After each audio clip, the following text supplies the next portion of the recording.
বন্ধুরা, আমরা চলে এসেছি 111 কৈলাস ধাম, যেখানে আছে 111টা নর্মদেশ্বর শিবলিঙ্গ।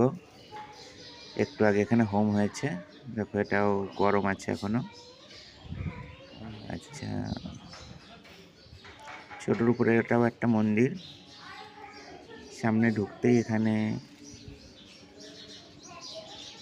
পাশ দিয়ে দেখো গঙ্গা আছে, একদম গঙ্গার ধারেই। এটাও তোমার সর্বমঙ্গলা ঘাট, যেটা আসলাম আমরা একটু আগে সর্বমঙ্গলা ঠাকুর দেখে।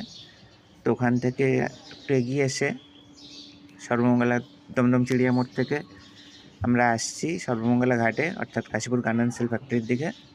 এবং ওইখানে এসে সোজা ঘাটে চলে যেতে হবে এবং ঘাটের থেকে কিছুটা দক্ষিণ দিকে এগিয়ে যেতে হবে। তো ওখানে গেলে এটা পেয়ে যাবে তোমরা।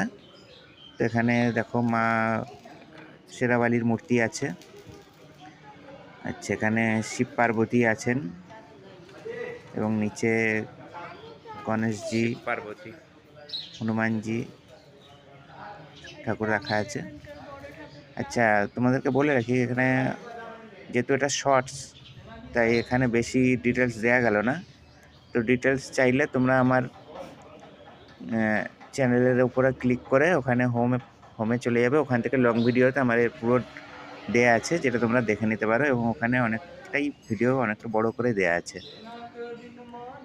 যাই হোক, এখানে নন্দীভিঙ্গি আছে, শিব পার্বতীর এখানে পুরো ফ্যামিলি আছে। আমরা ওই বড় শিবটাকে পুরো পুজো করেছিলাম ভিডিও করে নেওয়ার পরে। আমরা বাড়ি থেকে যা নিয়ে এসেছিলাম বেলপাতা মিষ্টি মিষ্টি দিয়ে। তো তোমরাও চাইলে সোমবারে বা কোনো শিব পার্বণ যখন হয়, শিবরাত্রি বা এই সমস্ত টাইমে তোমরা যেতে পারো। এখানে খুবই ভালো হবে, তোমাদেরও ভালো লাগবে।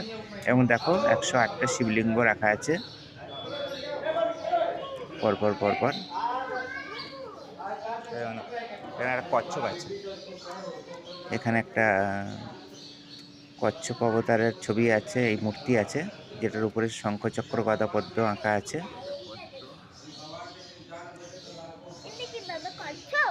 আর পিছনে দেখো গঙ্গা দেখা যাচ্ছে পুরো উপরে দিয়ে, ওপারে হাওড়া। যারা হাওড়া দিয়ে আসতে চাও তারা কাশীপুর সর্বমঙ্গলা ঘাটে এসে ওখান থেকেও দেখে নিতে পারো। এটা ঘাট থেকে একটু জাস্ট এগিয়ে যেতে হবে দক্ষিণ দিকে।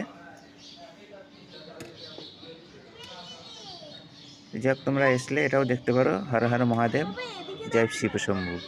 ভগবান শিব শঙ্কর তোমাদের সবার মঙ্গল করুন, তার কৃপা সবার উপর বর্ষিত হোক। চলো, আমরাও যেমন নমস্কার করছি, তোমরাও নমস্কার করে নাও। এটাও কলকাতার একদম উপরেই, আসলে দেখে যেতে পারো তোমরাও। নমস্কার।